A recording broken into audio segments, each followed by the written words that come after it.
أعوذ بالله من الشيطان الرجيم. بسم الله الرحمن الرحيم. يا أيها المدثر قم فأنذر وربك فكبر وثيابك فطهر والرجز فاهجر ولا تمنن تستكثر ولربك فاصبر فإذا نقر في الناقور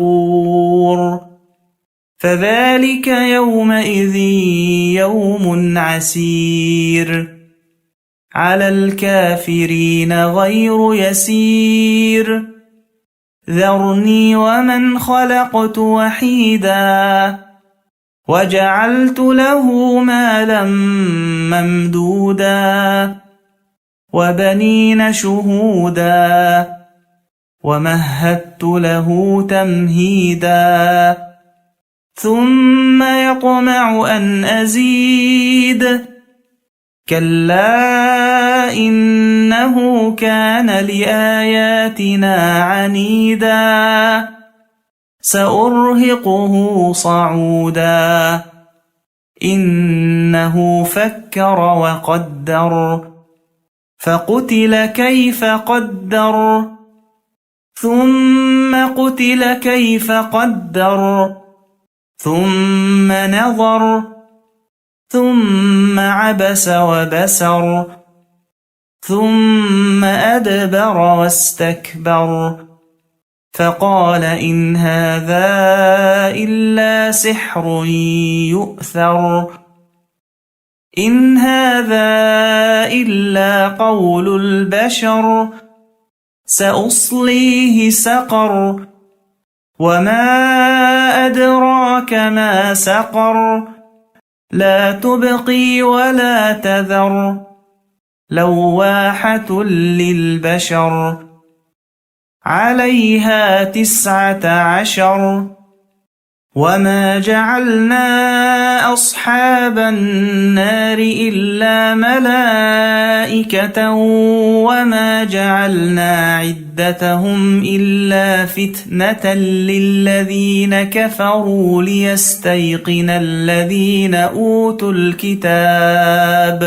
ليستيقن الذين أوتوا الكتاب ويزداد الذين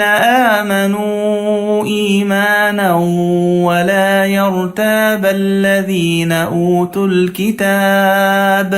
ولا يرتاب الذين أوتوا الكتاب والمؤمنون وليقول الذين في قلوبهم مرض والكافرون ماذا أراد الله بهذا مثلا كذلك يضل الله من يشاء ويهدي من يشاء وما يعلم جنود ربك إلا هو وما هي إلا ذكرى للبشر كلا والقمر والليل إذ أدبر والصبح إذا أسفر إنها لإحدى الكبر نذيرا للبشر لمن شاء منكم أن يتقدم أو يتأخر كل نفس بما كسبت رهينة إلا أصحاب اليمين في جنات يتساءلون عن المجرمين ما سلككم في سقر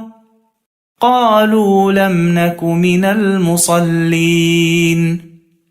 ولم نك نطعم المسكين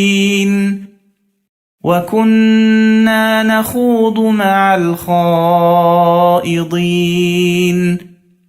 وكنا نكذب بيوم الدين حتى أتانا اليقين فما تنفعهم شفاعة الشافعين فما لهم عن التذكرة معرضين كأنهم حمر مستنفرة